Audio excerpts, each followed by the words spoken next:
Today, Ireland, Norway and Spain are announcing that we recognise the State of Palestine. I ordered to recall our ambassadors back home.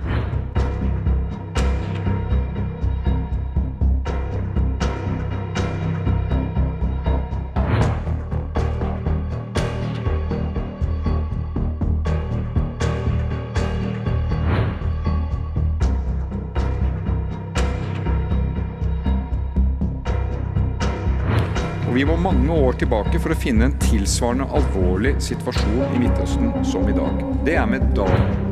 When the situation is becoming increasingly desperate and dangerous for the already besieged.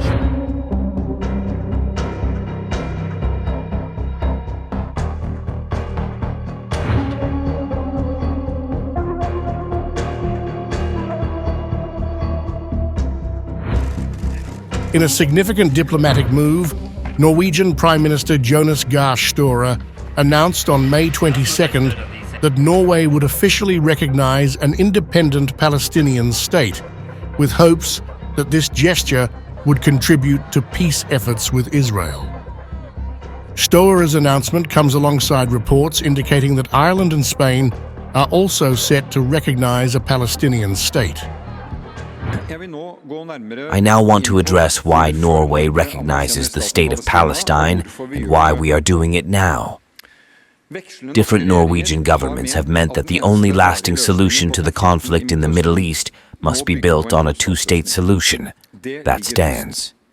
But since the Oslo Accords 30 years ago, the strategy has been that the recognition would come after a peace solution between Israel and Palestine.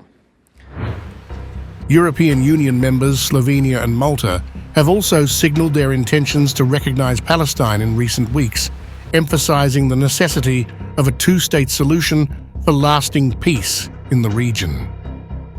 Stoere stressed the importance of maintaining the vision of two states living in peace amid ongoing conflict, stating, "In the middle of a war, with tens of thousands of dead and injured, we must keep alive the only thing that can provide a safe home for both Israelis and Palestinians, two states that can live in peace with each other."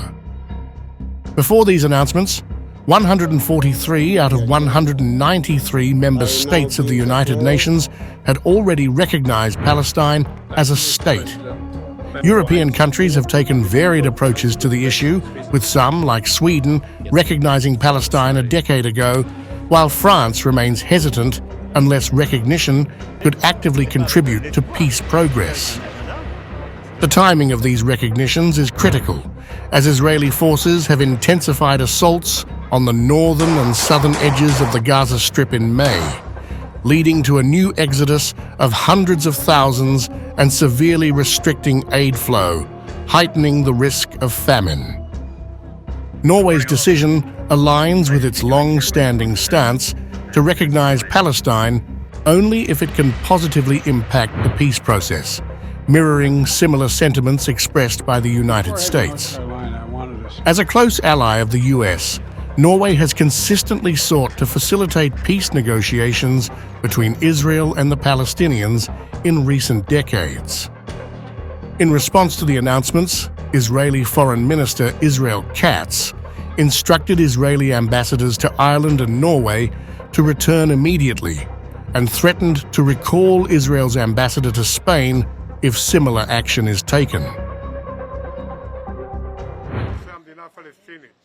Regarding a Palestinian state, there are people who support this opinion, and there are people who do not. But this is not the place nor the time now to come and unilaterally recognize a Palestinian state, as Norway and Ireland and Spain have done, even contrary to the position of the European Union, and contrary to consensus, because such things should only be determined through direct negotiations, and not in a unilateral way. And any such decision harms Israeli sovereignty and Israeli security, and we will not allow it. I ordered to recall our ambassadors back home, and we will take all measures to prevent that. Katz criticized the move, arguing that it could hinder efforts to secure the release of Israeli hostages in Gaza and make a ceasefire less likely by rewarding groups like Hamas and Iran.